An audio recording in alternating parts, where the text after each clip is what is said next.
Si quieres ser de los primeros en escuchar los nuevos programas, suscríbete al canal y no olvides de activar la campanita. A través de La Voz de Ayacucho. Rosa María, muy buenos días, ¿qué tal fin de semana? Muy bueno, muy nutrido porque he estado en Ayacucho justamente, así que un saludo nuevamente. ¿En Ayacucho? Estaba en Ayacucho viernes en la noche hasta el domingo muy tempranito en la mañana. Me fui con la Universidad Católica, con el Instituto de Derechos Humanos de la Universidad Católica, a dictar un curso muy, muy interesante, un taller para un grupo de estudiantes también muy interesantes. Que seguro me están escuchando hoy día, están siguiendo una diplomatura, un diplomado, todos los fines de semana durante este año. Y bueno, distintos profesores de la universidad estamos yendo para allá. Y la mayoría de estos jóvenes, y no tan jóvenes ya, son familiares de víctimas de la violencia terrorista en la zona. Y se están documentando, informando, aprendiendo sobre derechos humanos, pero en mi caso fue más bien sobre comunicaciones, ¿no? Todo el día hablando sobre cómo hacer una entrevista, practicando con ellos. Fue una experiencia muy bonita y luego me invitaron a conocer uno de ellos que tenía la llave, el famoso Museo de la Memoria de ANFACEP. Cuéntanos cómo es el Museo de la Memoria. Bueno, claro, ahí no hay nada que sea apología del terrorismo. Nada. Mira, este es un grupo de mujeres que empezaron hace 35 años a marchar con una cruz que decía no matarla. Eso es básicamente un grupo de mujeres que reclamaba porque el ejército pasaba, sobre todo en la zona en la misma ciudad de Huamanga, y se llevaba a todos.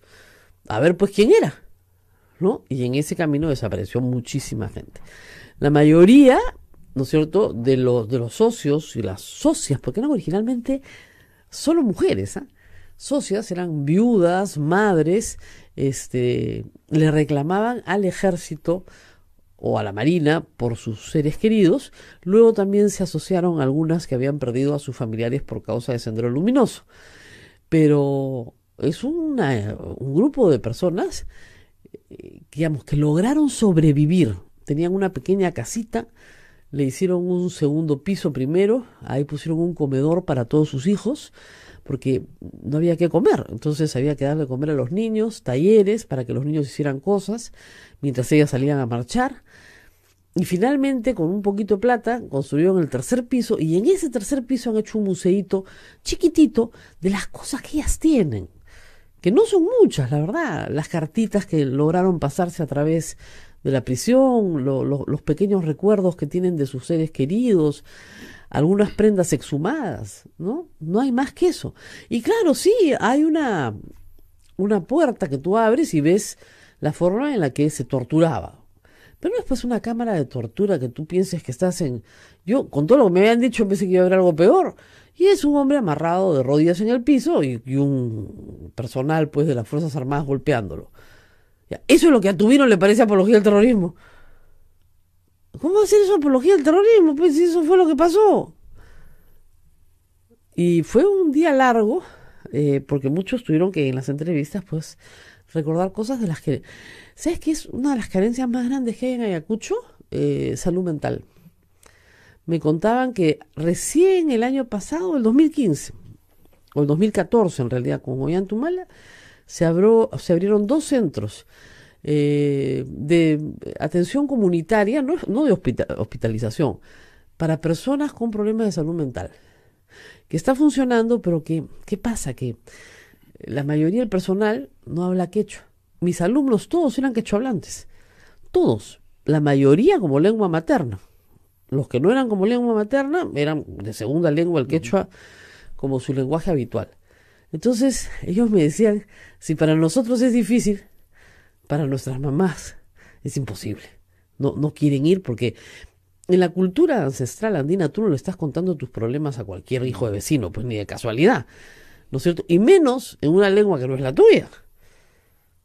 Es un problema bien serio, se necesita mucho más psicólogos quechohablantes, trabajadores sociales, si quieren equipos multidisciplinarios, pero quechohablantes, porque si no, no hay forma de que logres hacer un progreso.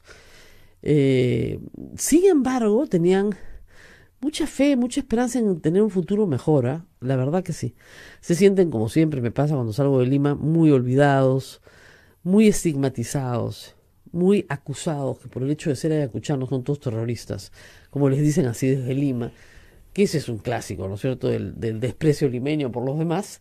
Pero fue una bonita experiencia, me pasé todo el sábado de tempranito, desde las 8 de la mañana terminado hasta las 8 de la noche, pero salvo mis labios secos, ¿no es cierto?, ya estoy cansado, porque el vuelo que sale de Ayacucho a Lima, el primero, el domingo, sale pues de allá a las 7 de la mañana, o sea, hay que estar de madrugada en pie, pero valió la pena llegar a Lima y ver el partido también, ¿no es cierto?, que ha hecho felices a todos, aunque la verdad yo no sé mucho de fútbol, ¿no? Porque acá chicos saben, esos de verde eran malazos, ¿no? No sé, ¿no? Yo los vi medio malos, ¿no? Irán al mundial, pero ellos están peores que nosotros, ¿eh? No sé, ¿no? Los vi como que están en otra liga, no sé, me pareció, pero en fin, 3-0, pues sí, pues, y los resultados lo confirman, ¿no? Y bueno, mientras estaba camino al aeropuerto el viernes, me enteré de la muerte de Evi Agreda, que ha sido la noticia, digamos, del día viernes y del fin de semana, las declaraciones del presidente. ¿Saben qué? Creo que al presidente le falta un buen amigo, ¿no? De verdad. Por ejemplo, lo hacen ir a un almuerzo. Según la información que salió en útero, le habían hecho creer que era un almuerzo de exfutbolistas que querían saludarlo. Y no era exfutbolistas, eran los amigos de Philip Butters, que francamente hay algunos que no son como para que se junten con el presidente. No vamos a decir nombres, pero como decía un amigo mío, Hollywood Boulevard era eso, qué bárbaro. Entonces, ¿qué hacía ahí el presidente de la República? ¿Qué hacía ahí el presidente del Congreso? No me sorprende, pero ¿qué hacía ahí el presidente de la República? Y al día siguiente, ¿no es cierto?, se lanza con estas opiniones y confunde. No, claro, se refiere a la muerte, pero de todas maneras tú no puedes decir pues que la muerte es un designio que tenemos que aceptar, nos guste o no nos guste. Cuando una joven la han rociado con gasolina dentro de un bus, pues eso no es un designio de nada, eso es un delito, es un crimen que tiene que pagarse. Y claro, después trató de arreglarlo y ha establecido medidas, pero siempre desde una visión terriblemente conservadora. O sea, el señor no puede decir machismo. Hoy hay un artículo de Coqui Bruce muy interesante que dice que no son estos actos fallidos que describe Freud, sino que intencionalmente no le sale la boca la palabra género, porque la palabra género cree que le va a generar problemas con fuerza popular. Entonces, lo único que muestra es, una vez más, estar al servicio de fuerza popular, ¿no? Una vez más. No puede mencionar la palabra género, que el cardenal Barreto dijo que le parece muy importante tener, ¿no es cierto?, un enfoque de género en el currículo escolar. Antes de que se supieran todas estas cosas. Monseñor Barreto es cardenal. No es un cualquiera. No es como dicen un cardenal de Huancayo, como dijeron el otro día, ¿no? Una maravilla para tratar de ningunearlo. Como si solo hubieran cardenales en Huancayo, ¿no? No, pues Nail estuvo la noche del viernes en la protesta que hubo en el frontis del Poder Judicial, que fue una protesta obviamente de emergencia, ¿no? Pero que convocó a las mujeres, en el Cusco también al día siguiente. Las mujeres se han movilizado por varias razones, porque la respuesta del Estado es insuficiente. Yo lo decía ayer en mi columna. A ver, imaginen ustedes, pónganse en este supuesto, ¿no?, que de repente cae sobre el Perú una epidemia que solo ataca a hombres. Así, hombres no niñitos, sino hombres ya en edad de reproducirse, digamos. Pero solo a hombres, no a mujeres. 2 de cada 3 son atacados por la enfermedad. Y en algunos casos les deja pues secuelas, marcas en el cuerpo. En otros, no, pero quedan pues completamente inhabilitados para la vida porque tienen secuelas psicológicas, y en otros se mueren. Hay un porcentaje en que se mueren. Imaginen una enfermedad así, peor que el cólera, peor que el dengue, que la chikungunya, que todo junto. Un grupo se muere y otro queda. 2 de cada 3 les da la enfermedad. 2 de cada 3 hacen la enfermedad. ¿Ok? Piensen en eso. ¿Qué haría el Estado peruano? pucha, se monta un equipo, pero de médicos de primer nivel, se trae gente del mundo entero, la Organización Mundial de la Salud interviene Perú. ¿Cómo es esto que acá, o sea, imagínense, a todos los hombres están potencialmente en peligro, solo un tercio se salva. 2 de cada 3 van a hacer la enfermedad.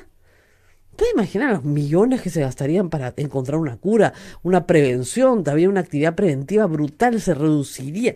Ya, eso es exactamente lo mismo que la violencia contra las mujeres en el Perú. La encuesta de Endes del viernes dice, la última del 2017, que 2 de cada 3 mujeres, 65%, declaran haber recibido violencia física, psicológica o sexual. Y de ese 65%, 30% dicen que es física. Y el año pasado, en el 2017, tenemos 122 muertos por feminicidio y vamos más o menos en esa cifra ya a estas alturas del camino, en este año. Hola amigos, para continuar subiendo nuevos programas necesitamos más suscriptores. Apóyanos suscribiéndote al canal y compartiéndolo con tus amigos. Gracias. Entonces, ¿de qué estamos hablando? ¿Por qué no podemos trabajar con los niños desde chiquitos en los colegios? Porque no, porque el enfoque de género los va a homosexualizar. Porque explicarles que hay, efectivamente existen pues homosexuales en el mundo, ¿no? Hay papás y mamás que creen que no es bueno que un niño sepa eso cuando ya lo sabe hace bastante tiempo, pero en fin, el enfoque de género no es eso, es explicarle a los niños que las mujeres y los hombres tienen que ser tratados de la misma forma, con las mismas obligaciones y con los mismos derechos. Y que en el Perú hay una estructura patriarcal, por la cual las mujeres no tenemos, lamentablemente, las mismas oportunidades en absolutamente nada. Ni en acceder a cargos públicos, ni en recibir iguales remuneraciones, ni en tomar decisiones sobre nuestras vidas.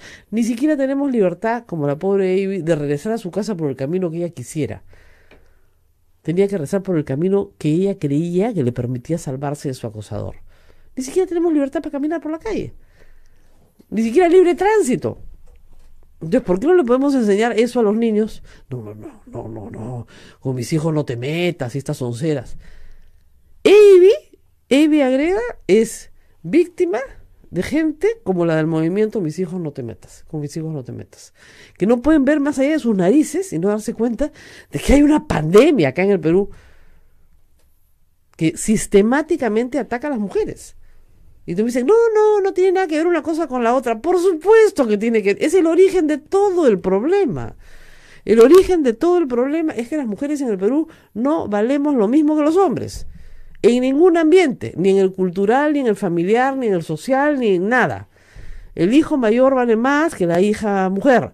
El hijo hombre come más rico que la hija mujer. Al hijo hombre, la hija mujer le hace la cama. Y eso es normal. La señora atiende al papá, por lo tanto la hija tiene que atender a los hermanos. Por favor. Pues es la estructura que prevalece en la escuela. Entonces, las niñas no son buenas para ciencias, los niños son buenos para matemáticas. Ese es hasta ahorita la prevalencia en la escuela. Entonces, hasta que eso no cambie, no va a cambiar nada. Va a haber un loco que cree que es dueño del cuerpo de una mujer porque no le da bola, pues, y decide marcarlo o mutilarlo o lo que sea necesario para que sea de él.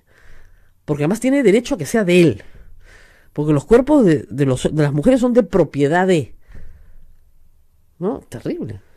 Eso es. Así la ministra Mendieta el día de ayer dijo que estaba formando una comisión, pero lo que me extrañó que la ministra Mendieta ha sido viceministra durante está en el cargo del Ministerio de la Mujer 17 años, Rosa María. Sí, pues. Y nada, en 17 años yo ya creo hubiera. ¿Para qué queremos una?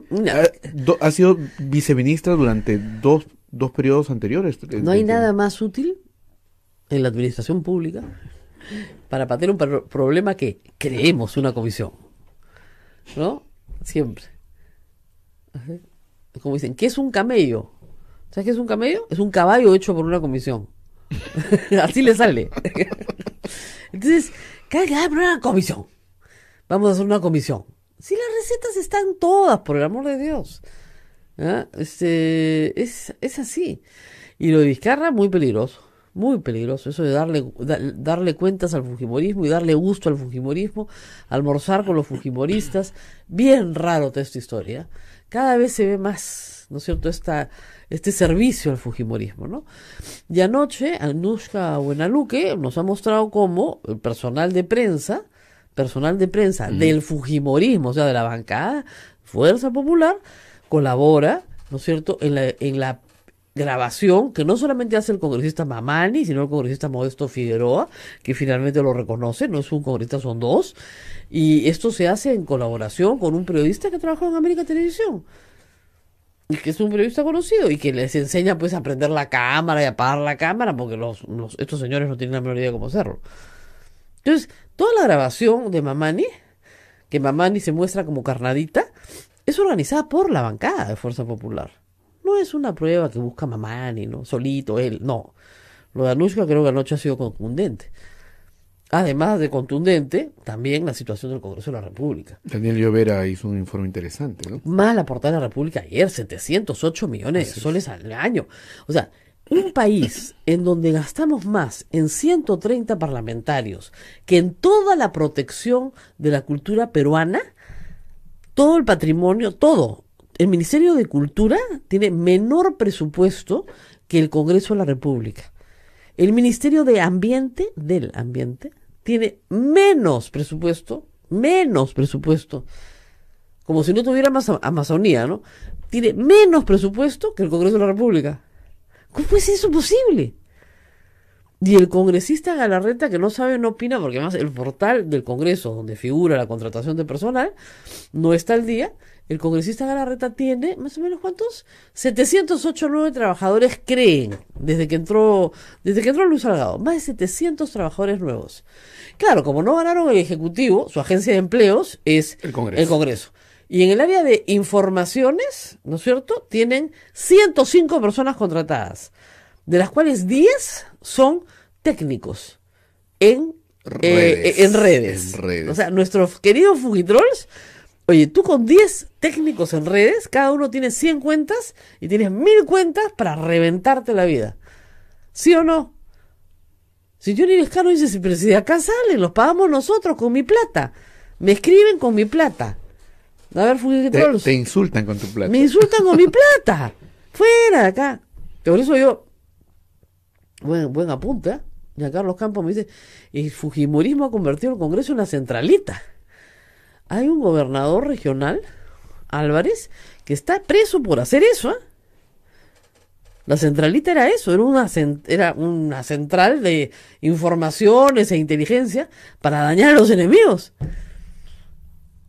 Está fregado el señor Galarreta. ¿Y lo censuran o no lo censuran? No sé. Vamos a ver. Se quedaba ahí en stand-by, me parece. El miércoles van a desaforar obviamente quieren desaforar a Kenji antes de que se presente una moción de censura. Pero como el Pleno se tiene que reunir para ver el tema de Kenji, antes de que se presente, ¿no es cierto?, la discusión sobre el desaforo de Kenji, la mesa puede recibir inmediatamente una moción de censura. Bueno, vamos a una pausa, porque además hay una anécdota sobre una moción de censura en el libro de Pedro Cateriano, el caso García, que yo recordé la semana pasada, y el caso García va por la 3ª edición, aunque usted no lo crea. ¿Tercera edición ya? Tercera edición, por eso Pedro Cateriano está esta mañana con nosotros. Vamos a primero felicitarlo por eso, que demuestra muchas cosas que vamos a conversar después, ¿no? Hay un interés pues por la historia, que parece por la historia política del Perú.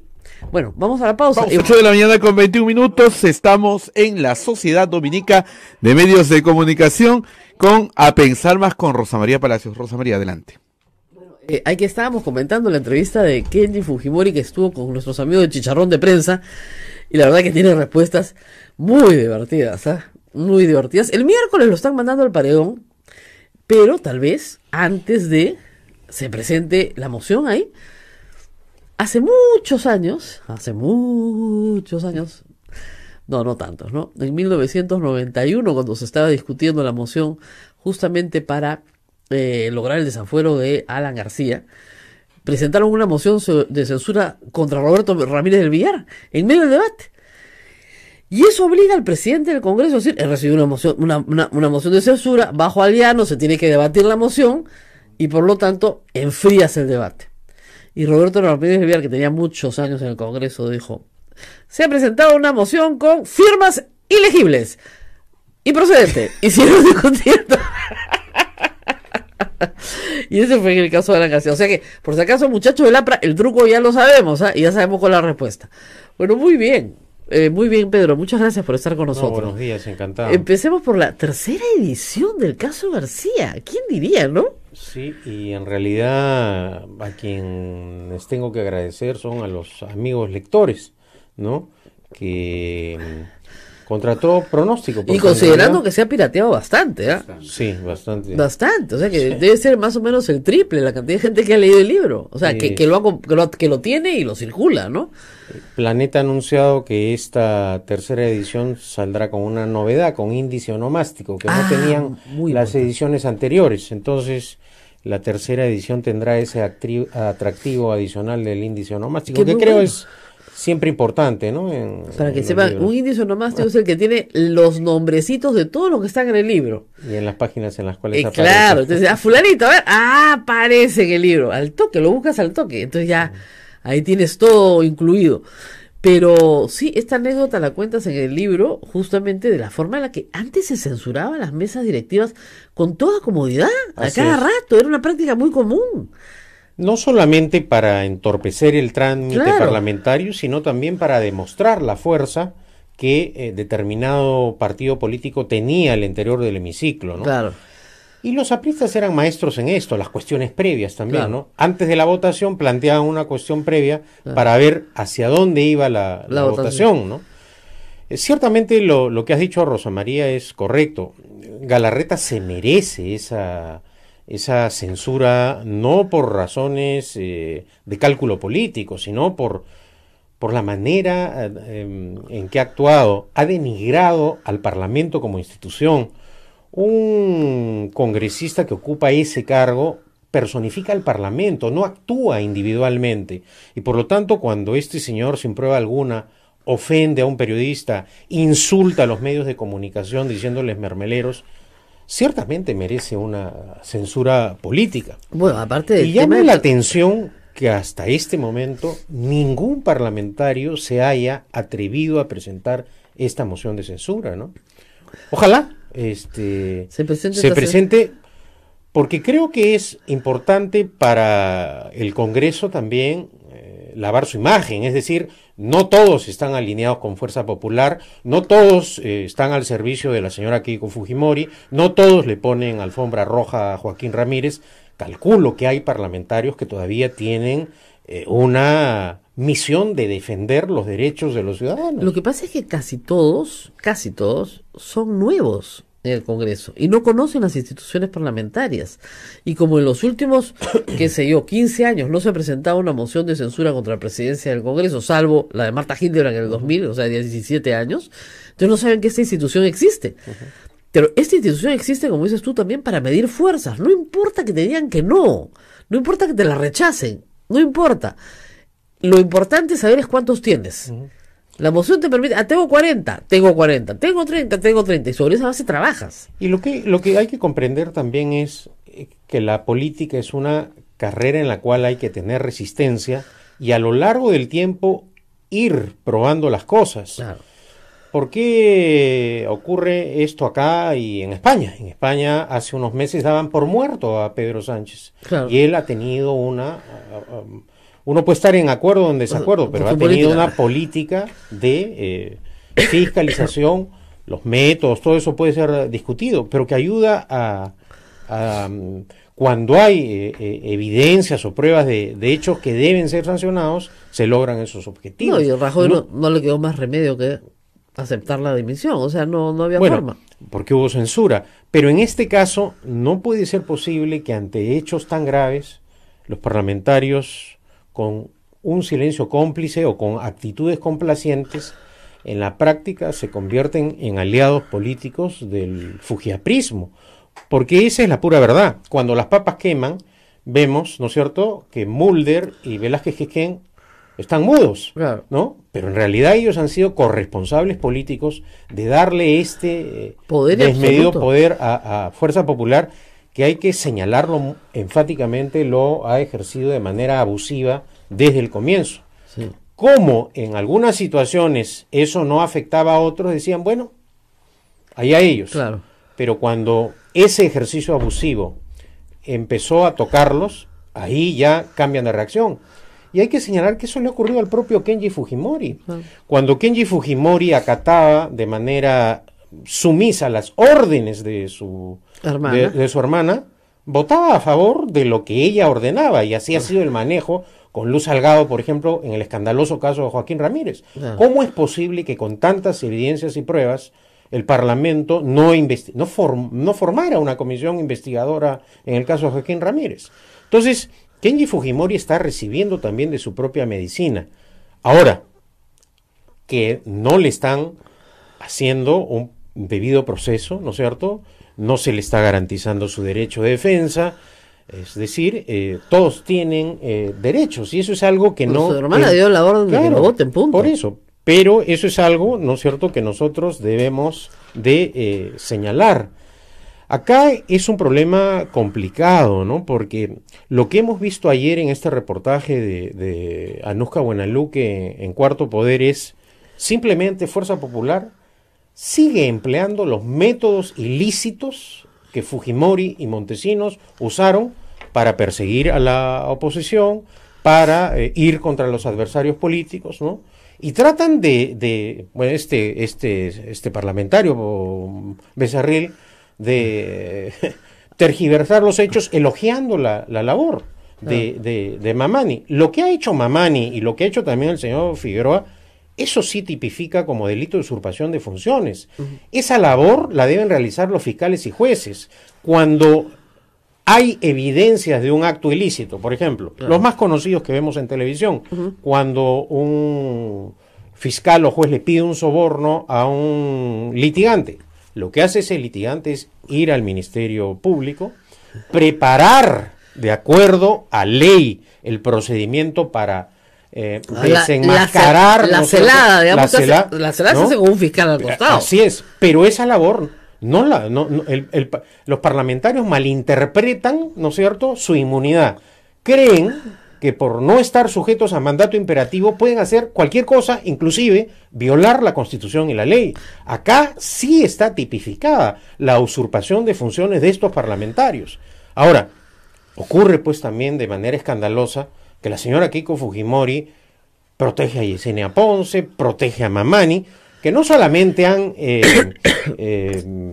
falsificado certificados de estudios, no solamente han, ante requerimientos de la prensa, no han podido decir cuáles han sido sus compañeros de clase, en qué colegios han estudiado. Es decir, esta es una situación de una clara violación a la Constitución y la ley que genera esta sensación de impunidad en la que hoy estamos ante este ejercicio abusivo del poder de Fuerza Popular con el apoyo del APRA, repito. Ahora, lo que viene ahora es, como se dice, que esto se agudice o se neutralice. Y me temo que se va a agudizar. Se va a agudizar, y además porque como lo decía, no tiene... Exacto, como lo decías inicialmente, tenemos un presidente que aparentemente ha claudicado a su obligación de gobernar, es decir, de ejercer sus atribuciones constitucionales. Un presidente del Consejo de Ministros que, hay que decirlo muy claramente, nació manchado en el cargo, porque es claro que formó parte, uno puede estar de acuerdo o en desacuerdo con la conducta política de Kuczynski, con la manera en que manejó sus finanzas, pero lo que es evidente es que formó parte de la conspiración política para forzar esa renuncia. Una conspiración, bueno, nunca hubo. Cuando tú y Augusto Álvarez Rodríguez emplazaron públicamente al presidente sobre este tema, guardó un momentáneo silencio, ¿no? Claro. Dio una vaga respuesta que ciertamente no convenció, ¿no? Pero cuando Mulder lo emplazó públicamente y lo tildó de conspirador, ahí sí retrocedió en todas sus líneas el presidente de Vizcarra, claro, y simplemente volvió a lo que había sido su origen, sí, el temor, ¿no es cierto?, a enfrentar a un parlamento que ni siquiera le permite al presidente de la República y al presidente del Consejo de Ministros en algunas ocasiones ni expresar sus puntos de vista. Porque hemos visto que cuando el presidente Vizcarra tímidamente o Villanueva expresan algún punto de vista discordante con el fujiaprismo, inmediatamente salen los mastines del Congreso, ¿no es cierto?, las dos caras visibles del fujiaprismo, que son Becerril y Mulder, a morder a Vizcarra y a neutralizar completamente a este presidente del Consejo de Ministros. Esa es la triste realidad. Ahora, Villanueva fue presidente del Consejo de Ministros, esta es la segunda vez que lo es, cuando usted era ministro. O sea, Así cuando es, ministro de Defensa. Ministro de Defensa. Y no fue una buena relación. O sea, Villanueva siempre creía que había que contemporizar con el APRA. Y con el fujimorismo. No hay que olvidar ese discurso de para obtener el voto de confianza del Parlamento. Claro. Eso lo pinta de cuerpo entero a Vizcarra, diría a Villanueva. Villanueva cree que eso es hacer política. O sea, que hacer política es tratar de concertar con el mayor número posible de adversarios. Eso es hacer política. Sí, pero acá vemos, por ejemplo, hechos preocupantes, ¿no? Bloquean una carretera, no se paga peaje. Protestan por la subida del precio del agua, se congela el precio del agua.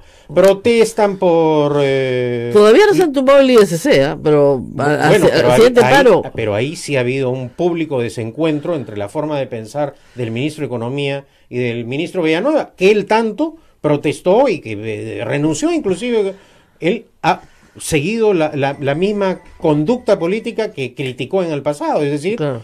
Expresar públicamente su desacuerdo con el ministro de Economía y Finanzas. Y ahora el ministro de Economía y Finanzas ha dicho que nunca ha habido desacuerdo. Sí, pues. No, usted ha visto un espejismo, jamás nos hemos peleado. Y de otro lado, mensajes en el ámbito minero y petrolero muy preocupantes, ¿no? ¿Cuál es el anuncio, el gran anuncio de Villanueva? No hay proyectos mineros sin licencia social. Ya. Se quejan los pescadores en el norte y se dejan sin efecto los decretos supremos. ¿Cuál es ese mensaje? Este es un país minero. Hay en el mundo de hoy tecnología moderna que permite hacer minería respetando el medio ambiente. El propio señor Vizcarra ha estado algunos meses en Canadá y llama profundamente la atención que no haya recogido esa experiencia canadiense en donde vemos que además, se impulsan... Estuvo en un congreso minero, ¿no se acuerda cuando vino a Lima en febrero? Y dijo, no, yo me regreso para ser parte de un gran congreso minero. Oiga, pero ¿qué tiene que decirle al presidente? Estoy acá en Canadá organizando un gran congreso minero. Parece que no asistió a las sesiones. O estaba pensando tal vez en otros problemas políticos que lo alejaban de la realidad canadiense y lo acercaban a la realidad peruana. Pero en el caso del petróleo también, Rosa María. Sí, han derogado los 5 decretos supremos que dejó Kuczynski firmados. Que eran, decretos supremos que venían discutiéndose 2 años antes, y que venían desde el gobierno de Humala, y que estos procesos no se hacen de la noche a la mañana. No es como, yo no sé si ya decir desinformación, mala fe o ignorancia, que el presidente de la República en 24 horas puede firmar decretos supremos para iniciar actividades petroleras. Eso no es así. Pero, por ejemplo, vemos países como Noruega... Claro, no pasa nada porque están, obvio, en medio del mar estos lotes. Entonces, claro, como no hay población, nadie se va a quejar ni a favor ni en contra. Pero, los ha firmado en el último minuto y ha entregado lo que no había entregado. Pero, esto está en mesa hace años. Bueno, no importa. Y ha seguido su cauce. ¿Para qué defenderlos ya? A lo que voy es a lo siguiente. Hay países como Noruega, por ejemplo, el Reino Unido, que realizan exploración y explotación hace décadas. En el Mar del Norte. En el Mar del Norte. Que es dificilísimo, además durísimo. Y respetando, ¿no es cierto?, con tecnología de punta, el medio ambiente. Bajo esa lógica, la Unión Europea, ¿no es cierto?, podría protestar por la actividad de explotación que hacen Noruega y el Reino Unido, y ello no ocurre porque ahora hacen esa explotación respetando el medio ambiente. Pero a lo que voy es a lo siguiente, que esto lo único que hace es paralizar las inversiones, generar un ambiente de inestabilidad política y por lo tanto impedir la generación de la riqueza. Y la única manera que tenemos para solucionar los problemas en el país es generando empleo y promoviendo inversiones. El Perú es un país minero. Si vamos a paralizar la inversión minera, simplemente el desarrollo del país va a ser imposible. Vamos a la pausa, que ya me todo el Perú grita pausa, pausa. Yo soy una desobediente. 8:39. Vamos a la pausa y volvemos. Rosa María. Estamos acá conversando con Pedro Cateriano, aprovechando la tercera edición de este libro tan querido para Alan García. Me han contado que Alan García vuelve al Perú, ¿ah? ¿Sí? Sí. Me han contado, ¿ah? Que por lo menos la familia vuelve.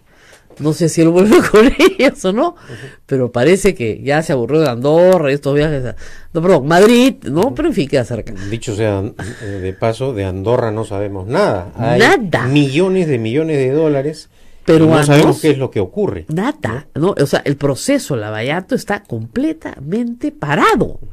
Parado. O sea, hemos vuelto Y a entrar en los etapa de- parlamentarios, los sobornos en Andorra simplemente no les preocupa. No. Ese es no. un tema, No, ¿no es nada. cierto?, que nosotros nos hemos enterado por la prensa y por la justicia brasileña. Y por El la de- española, Y pero por la por la española española. que logró inclusive las constancias Claro. de los depósitos. Y hasta ahora transcurridos los meses, no sabemos, ¿no es cierto?, este caso tan raro de sobornos pagados Inmóviles. y que están ahí absolutamente congelados, ¿no? Claro. Entonces, ¿a quién le pertenecerán? No sabemos, porque ningún parlamentario ha presentado moción alguna o para ampliar las atribuciones de Lavallato o para investigar esos sobornos. Claro. Acá lo concreto es lo siguiente: el proyecto emblemático de Alan García fue producto de pago de 2 sobornos en sus 2 administraciones. El caso de Siragusa en el primer gobierno, ¿no es cierto?, que se probaron los depósitos en el Barclays Bank en Gran Caimán, ¿no es cierto?, gracias al levantamiento del secreto bancario que hizo el juez Derek Scofield, y que luego la exfiscal Nelly Calderón y el vocal instructor Hugo Sibina probaron, ¿no es cierto?, los hechos, y además Hugo Sibina, en informe Claro. que emitió, probó también cómo ese dinero llegó al país. En el segundo caso, no ha participado la justicia peruana, sino que han sido evidencias y pruebas mostradas por la justicia brasileña, por las manifestaciones también de los ejecutivos de Odebrecht, que han señalado, sin ninguna persecución política, no es imputación de adversarios del APRA, que funcionarios de confianza de Alan García recibieron sobornos millonarios por la ejecución del proyecto del tren eléctrico. Lo que llama la atención es que hasta ahora no sepamos. García dice que no son de confianza, que son unos esbirros ahí, que tenía Cornejo en el MTC, Bueno, pero él no era un gobernante tan hábil, pero tan diestro, con tanta experiencia. No se que puede, doctor. ¿Cómo se dejó? Entonces, acá hay 2 cuestiones. O gobernaba él, o gobernaban, Cornejo. ¿no es cierto? Y sus Porque amigos. ¿quién va a creer que Cuba y sus amigos. él no tenía poder Cuba en y su Lugo. gobierno? ¿No es cierto? No le estamos imputando que él sea ¿El jefe de la banda? no estoy diciendo eso, pero lo que sí estamos exigiendo es que la Fiscalía investigue. Es un escándalo que hasta ahora el Ministerio Público no investigue el pago de los sobornos, ¿no es cierto? Digo, investigue con el mismo criterio jurídico, con la misma firmeza y aplicando la ley igual para todos. Que no investigue el escandaloso caso del pago de los sobornos del tren eléctrico. Porque ya es un tema que no está en agenda.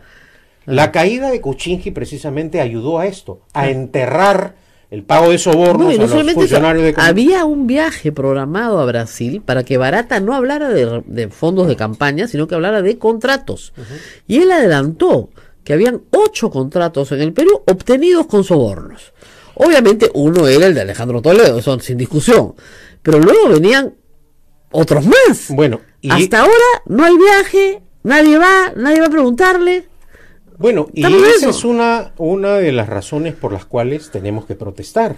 Porque Ah. no puede ser posible que en muchos casos, inclusive, en los cuales hay estas evidencias y pruebas, como en el caso de Toledo, como en el caso de los funcionarios de confianza de Alan García, simplemente las investigaciones o están paralizadas o aparentemente están sujetas a un régimen, en este caso sí de reserva, porque en estos casos no se filtran informaciones, Nada, no sabemos en nada. este caso no sabemos de las cuentas, no sabemos de las diligencias fiscales o judiciales, a diferencia de otros casos en donde la reserva o el secreto no existe. Se filtran las informaciones, se filtran los peritajes, se pasan Ahora, los testimonios, ¿no? Entonces, hay algo acá muy raro. Así es. ¿Por qué hay esta protección, o aparente protección, para ser más exactos, ante esta escandalosa situación de pagos de sobornos millonarios y que nosotros no sabemos quiénes han participado en esto? Hay que decirlo, a Ollantumala le han quitado hasta su casa,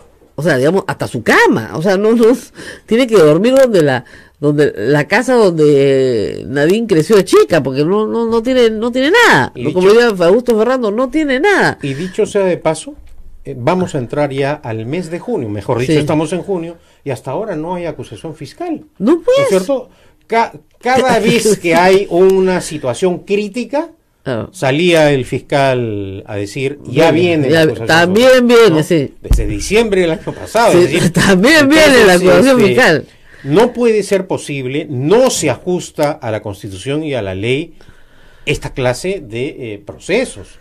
Ya era, por esa razón, absolutamente escandalosa la detención preventiva, pero tampoco es posible que se filtren documentos, peritajes o lo que sea, y hasta ahora no exista la acusación fiscal, ¿no? O de lo que se trata es de montar un teatro político para ir generando, ¿no es cierto?, en el ciudadano una sensación de culpabilidad contra determinadas personas a las cuales sí se les persigue, sí se les acosa mediáticamente, y a otras que simplemente han pasado a formar parte del rincón de las ánimas, porque nadie sabe de lo que ocurrido y no va a mejorar, con los otros funcionarios. No va a mejorar porque en junio, me parece ya pronto, el fiscal de la Nación, Pablo Sánchez, se retira, ha dicho que no va a postular una reelección, que hay un acuerdo y que el de mayor edad es Chávarri, me parece, que es un fiscal que tiene simpatías con el Partido Aprista Peruano, con lo cual no creo que mejoren, ¿eh? Los tiempos no van a ser mejores en esa materia. Bueno, pero tampoco hay que caer en el pesimismo. Queda, ¿no es cierto?, la opinión pública, la ciudadanía. En una democracia hay que ejercer los derechos, hay que protestar, hay que opinar, ¿no es cierto?, porque no puede ser posible que situaciones tan graves como estas queden simplemente para un sector de la prensa y del Parlamento en el olvido, ¿no? Claro, pero lo que pasa es que es un sector poderoso, en primer lugar. Yo no diría mayoritario, pero por lo menos poderoso. Y en segundo lugar, ¿cómo gritamos contra Alan García por su primer gobierno, no? Y fíjese, volvió a ser presidente. ¿No? Sí, ¿qué hacemos con eso? No, ayer precisamente creo que fue Augusto Álvarez Rodríguez el que mencionaba lo de los estadios, la sorpresa del estadio en de Dinamarca, Suiza, ¿no? De Suiza, qué lindo. En realidad fue algo muy emocionante desde muy el punto de vista. Sí, Arabia Saudita no había comprado una entrada, eran 20.000 personas el aforo del estadio, y las 20.000 eran peruanas con camisetas de Perú. Claro que. ¿Cómo llegaron ahí? Claro que probablemente muchos de ellos, ante los resultados calamitosos del primer gobierno de Alan García, huyeron del país en búsqueda de una prosperidad, pero como probaron ayer, nunca han olvidado al Perú, ¿no? Claro. Entonces es el drama, ¿no es cierto?, que siempre hay que tenerlo presente, de aquellas personas que caen en la desesperanza o en situaciones críticas de pobreza cuando tenemos malos gobiernos. Diáspora, 3 millones de personas, de peruanos, viven fuera. Por eso cuando vienen 100.000 venezolanos, yo le digo a todos los peruanos, oigan, hay 3 millones de peruanos viviendo afuera. Todos tenemos un pariente que vive fuera. Y hay que recordar además que la primera gran ola ocurre con Velasco, ¿no? Durante la dictadura de Velasco, precisamente gente de clase media o despojados o afectados por la reforma agraria que aplicó, fueron en búsqueda de oportunidades a Venezuela, especialmente, ¿no? Y Venezuela tuvo la generosidad en ese momento. No, y durante el gobierno de Alan García también. Ah, no, claro. Durante el gobierno de Alan, yo me he encontrado muchas veces con gente que esos son los compradores del caso García ahora. Que estaba acabando la universidad, ¿no? Y veía que no tenía acá ningún futuro, proyecto de vida, y se ha ido al extranjero, ¿no? Yo me fui, pero volví. Pero tengo una hermana que se fue y no volvió. Y así muchísimos, o sea, de una familia se iban dos, regresaba uno y el otro no volvía. Porque la pregunta que todos nos hacíamos en el año 89, te digo, en Estados Unidos, era ¿a qué vamos a volver? A un país asolado por el terrorismo, un país con hiperinflación, un país donde roba desde el portero de cualquier Y institución donde pública. el Estado estaba quebrado económicamente y sitiado por el terrorismo de Sendero Luminoso Claro, del MRTA. pero que además que la corrupción era que te robaba desde el guachimán, ¿ah? Sí, O sea, sí. te pedía coima, te juro, ¿ah? Hasta desde el guachimán hasta el presidente del directorio, todo te pedía en el camino. Y la gente pobre comía nicobita. Sí. Ahora las personas ya no saben ni lo que es nicobita, Claro. pero Era alimento para pollos. sí, nunca estuvimos en una situación tan mala. Pero dentro de todo, y retornando al ejemplo del fútbol, lo único que en este momento mantiene unido al país, que le da esperanza y alegrías, es la selección, ¿no? Y discrepo de lo que has dicho Basta ya. al introducir el programa. Arabia Saudita sí es una selección no solo mundialista, sino que tiene jugadores que forman parte de las ligas europeas, cosa que en muchos casos no tenemos nosotros. O sea, era un buen equipo. No, tampoco. Ya. Pero lo que ocurre es que Oye, la selección ha ido progresando de una manera tan Nuestra selección notoria. está en el ranking 11, Sí. puesto 11 en la FIFA, y estos eran 68. Sí, ¿Has visto pero- que viene datos? Sí. 68 contra 11, Pero, pues, no pero puede. es evidente, ¿no es cierto?, el progreso de la selección, y ojalá cuando comience el mundial mira. nos traiga más alegría. Yo Mira, creo que si además pasan de la primera ronda, cualquier cosa puede pasar. claro, ya Vizcarra termina su mandato, ¿no? O sea, si pasan de la primera ronda, no, pero digamos, hasta el 28 Ahora, de julio no nos ocupamos de Pero Vizcarra. Rosa María, Vizcarra tiene que acabar su mandato, es decir, Sí, pues. para la democracia peruana la salida del expresidente Kuczynski ha sido traumática. Es un trauma, ¿No? por supuesto. Eh, no ha pasado ha nada. sido constitucional porque renunció y porque el Congreso no le aplicó la vacancia express, pero de todas maneras, para la institucionalidad del país es un pésimo precedente, ¿no?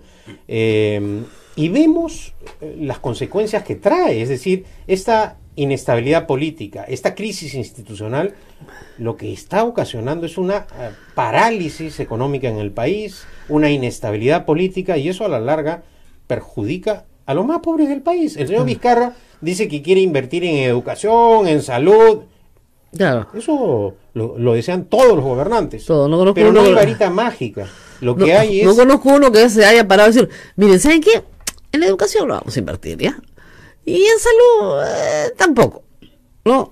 ¿Quieren ver el mundial? Sí, ya, todos son avión que los lleva a Rusia. Ya, yo no he visto eso.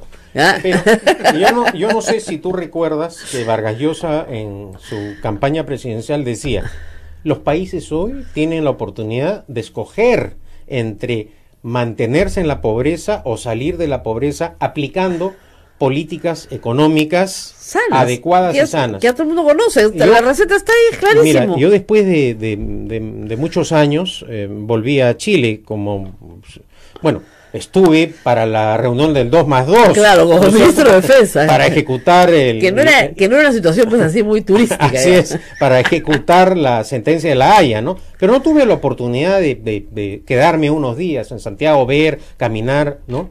Por las calles, ¿no? El progreso de Chile en las últimas décadas es realmente impresionante. Hay ciertas zonas de Santiago que no tienen nada que envidiar a ciudades del primer mundo. Sí.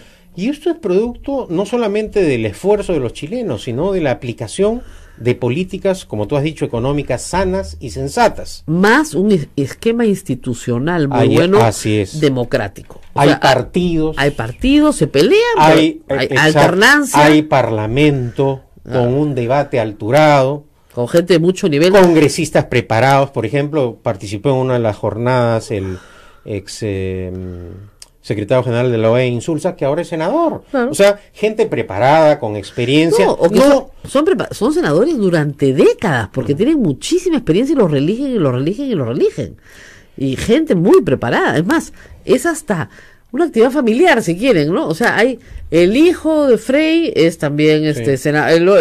pero no todos, pero algunos. Y es una actividad muy respetable. el hijo también. de Lagos es también parlamentario, Exactamente. el expresidente. Claro, pero como reitero, es una actividad respetable.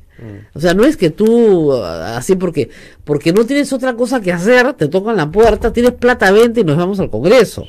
¿No? No, es una actividad muy respetable. Entonces, no funciona como en el Perú, y por eso tienen el desarrollo que tienen. ¿Y a qué voy con esto? a que ya no podemos seguir esperando la modificación de la ley electoral, ¿no es cierto? Ojalá no prospere el proyecto Mulder para tachar candidaturas, ¿no? Sí. Hay que tipificar el financiamiento ilegal de las campañas como delito. Ya ese tema no está en agenda, No, pero pues hay no que quieren, insistir. no quieren hablar de eso. ¿No? Vamos a la pausa y nos despedimos de Pedro Cateriano. Volvemos. Sodonco. Bueno, y antes de despedirnos, como decíamos, un asesor que asesore mejor al presidente Vizcarra, ¿no? Hay lugares donde un presidente no debe ir, por si acaso, ¿no? No vaya a ser, porque te toman la foto, ¿no? Entonces Vizcarra con Wolfenson no es buena idea. El señor Wolfenson es un condenado, pues ya cumplió su condena, ya pagó su tiempo, lo que quiera, ya pagó su deuda con la sociedad, pero es un condenado, pues, por recibir titulares de Montesinos, ¿no? Entonces, no, pues, por más que lo invite Philip Butters, sea su amigo, no tiene que ser amigo del presidente, ¿no? El negro Vidal, pues, que trabajó conmigo en el RPP y que aparece también en un video de Montesinos donde dice que el negro es su contacto, ¿no? O sea, gente muy cercana a Montesinos no pueden estar tomándose, bueno, después de que Oscar Medellus visita Exacto. el Palacio de Gobierno, ya después de escándalo, mejor abstente, ¿no? Y además asistió también a ese almuerzo, hay que decirlo, lo recuerda José Alejandro Godoy, Ricardo Ghibellini, que fue el embajador de Alan García en Brasil por varios años, durante su gobierno, cuando sabemos que teníamos todo este problema con Brasil a través de sus empresas constructoras. Entonces, que es una persona que nadie cita, que es amigo personal de Alan García y que fue nombrado como amigo personal, embajador en Brasil. Yo creo que la Comisión Lavallato lo mínimo que debería hacer es citarlo, pero en fin, ya, el presidente Vizcarra pues no puede estar en ese ágape, ¿no? Y menos el presidente del Congreso, aunque el presidente del Congreso puede ser fujimorista, son sus amigos, está bien, pero el presidente de la República, Sobre todo por lo que acabas de mencionar, es decir, cuando el presidente Vizcarra recibió a Medellus, seguramente hay gente que no recuerda quién es Medellus, el que formó parte de la fábrica, entre comillas, que falsificaba las firmas en favor de la candidatura de Fujimori, se criticó muy duramente esta actitud del presidente de la República y de los funcionarios de Palacio de Gobierno de no filtrar, ¿no es cierto?, las citas del presidente Vizcarra y sobre todo saber con quiénes se reúne. Entonces, si el presidente de la República no tiene conciencia cabal de quiénes van a asistir a sus reuniones, en cualquier momento puede él involucrarse en un escándalo en donde esté pues un narcotraficante, un perseguido por la justicia, ¿no? Miren, ni un ministro, o sea, si por ejemplo, ministro o primer ministro, usted iba a una reunión donde se da cuenta que hay personas con las que no puede estar, votas al jefe de prensa, tú me has llevado a un sitio, me has recomendado que asista a un lugar donde hay personas que están siendo pues procesadas por la justicia, por narcotráfico, ¿no?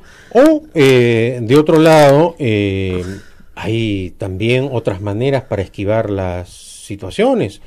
Se le dice al que lo está invitando, oye, ¿sabes qué? Se ha presentado una situación de emergencia, pero no quería dejar de saludarte, me retiro. Parece que se retiró Vizcarra, no sé qué va a almorzar, parece que se retiró. Bueno, no es la información que ha salido. Que no estuvo muchos minutos, se tomó las fotos y después se retiró. Porque además parece que lo con engaños. Pero sí se filtró un festejo que él habría tenido respecto a una no broma, ataque del presidente del Congreso Galarreta contra Augusto Álvarez Rodríguez. Ah, sí, ¿no? Eso sí, estaban celebrando juntos, sí. ¿No? Entonces, sí, ningún problema. Ciertamente esa clase de conductas, en términos generales, deberíamos rechazarla. Más aún tratándose del presidente de la República que personifica a la nación, ¿no? Así es. ¿Qué le habrá pasado al señor Galarreta, no? Es un fenómeno extraño, ¿no? Yo lo conocí cuando recién entró al Congreso, en una alianza con el PPC, era otra persona completamente diferente a la que soy. No había en él un atisbo de prepotencia, ni chabacanería, ni ataques a los periodistas. ¿Qué le habrá pasado? La política complica a la gente, ¿no? La cambia. Bueno, eso depende, ¿no? Pero en todo caso, lo que prueba es que Fuerza Popular es el fujimorismo de siempre y que el fujimorismo en algunos casos es contagioso. Debe ser, ¿no? Debe ser. No se olviden, señores, por si acaso, el Congreso de la República tiene entre 10 a 12 personas exclusivamente dedicadas a redes sociales. Por lo tanto, esta entrevista va a ser sometida al vituperio de los Fujitrolls de todas maneras, cosa que nos hace internamente, por supuesto, sentirnos muy orgullosos, siendo una radio chiquitita y marginal, pero muy orgullosos de ser, ¿no es cierto?, sometidas al insulto del Fujitroll contratado. Ahora, no sé, pues de repente hoy día ya se nota que hay días que llegan tarde, ¿no? Por ejemplo, los lunes en la mañana no nos atacan mucho, como que se han quedado hasta tarde. Se han quedado dormidos. No, y como tienen que insultar a Cuarto Poder, pues a otros programas, entonces ya... A comentar Claro, programas ¿no? políticos. Crear tendencias en contra de los programas, ¿no? Mamá ni es mi héroe, ese tipo de cosas. Entonces, claro, ya en la mañana del lunes están agotados, así que hoy día la tenemos fácil. Pero no se preocupen, para volver, si son entre 10 y 12, oye, yo con 12 personas solo dedicadas a insultar, pucha, ¿te imaginas todo lo que puedes hacer? Cada una tiene, no que 10 cuentas, cada una tiene 100 cuentas. Tienes 10.000 cuentas insultando a la vez. Esta maravilla, un ataque brum, así, creando tendencias falsas, dando información falsa. Es una cosa, pero impresionante. Bueno, nos tenemos que despedir. ¿Cuándo es la presentación del libro? No, tenemos ya una presentación del libro. No, ya, espero que salga el próximo mes. Ya todo está en manos de Planeta. Claro, pero eso sí hay que destacar la gran curiosidad que ha generado este libro en la juventud también, Sí, sobre todo gente joven. Bastante, O sea, que no sabían que existió un caso contra García. Porque claro, esos son esos momentos históricos que se han encargado de taparlos, ¿no? No, y además en esa clase de operativos psicosociales los apristas son insuperables, ¿no? No hay pruebas. Claro, repitiéndolo durante años, y había gente porque les creía que no había pruebas. No había pruebas, claro. La reelección conyugal, Claro, la reelección conyugal. y pega, ¿no? Y pega, por supuesto. La reelección conyugal hasta que te mueras. Así es. No importa, pero la reelección conyugal. Luz verde. O sea, no, sí. Ahorita esos de los trolls van a decir luz verde de todas maneras. Luz verde. Ese es de cajón. Bueno, qué buena parada le hizo Poppy a Mulder, ¿eh? No la vi. Fue muy graciosa. Estaba de viaje, estaba en muy Chile. graciosa. Lo que pasa es que la congresista Beteta trataba de imitar a Mulder, pero como que no le salía muy bien, ¿no? Pues un poquito más limitada, ¿no? Su jefe, le hablaba de su jefe, hablando respecto a Toledo, ¿no? Que era la misma forma en la que hablaba Mulder, ¿no? Pero con Mulder le dijo, fíjese, yo no hablo con usted, porque yo ya le dije lo que pensaba su jefe. ¿Ya? Entonces Mulder, porque se está picando. No estoy picando. Yo voy a hablar con su jefe de nuevo. Y dice que cortaron la transmisión, ¿no? Sí. O sea, le apagaron el micro, lo mejor de... Y digo, oiga, me están apagando el micro. Como si... O sea, Olivera ha pasado muchos años en el Congreso como para no saberse pues todos los trucos, ¿no? Entonces la verdad que estuvo gracioso. La verdad que sí. ¿Cómo se llama el libro? Piden el caso García, por favor. Hasta ahora ya deberían saber eso, el caso García. Pero se refiere al primer caso García. Así es. Una vez que culmine el segundo caso García, que va a culminar, ¿no es cierto? Me han contado que regresa García al Perú, ¿eh? Sí, me han contado. Un chismecillo, un pajarito me ha contado. Un pajarito del barrio, porque además, para desgracia, Pedro Cateriano, ¿no? Para desgracia, García vive, ¿qué? A 30 metros de su casa. Te juro. Sí. Pero Pedro Cateriano vive en un modesto departamento y el señor García tiene media esquina. Media cuadra. Sí. Producto de sus conferencias con Odebrecht, ¿no? Claro. Porque él sí tiene suerte que le paguen 120.000, 80.000, 60.000. Y de sus libros. Sí. De sus libros. Gana más por concepto de conferencias, o ha ganado más que Vargas Llosa, que, sí, por que supuesto. una serie de... Pero obviamente, más que Hillary, que Donald, ¿qué iba a decir? De Clinton. Clinton cobra, creo que... de paso ha escrito una novela, ¿no? Clinton, sí. Clinton creo que cobra $50.000 por conferencia. ¿Ya? Este cobra 100.000. 80.000, 60.000. Es otro level, pues. Sí. ¿Qué te pasa? Sí. Es de Obama, es el nivel Obama y más. ¿Ya? Bueno, nos vemos hasta mañana. Nos vamos con esto que nos dice Elizabeth Maguiña Chura. Si nunca te insultó un fujitrol, fracasaste como peruano. Sí, como periodista, fracasaste.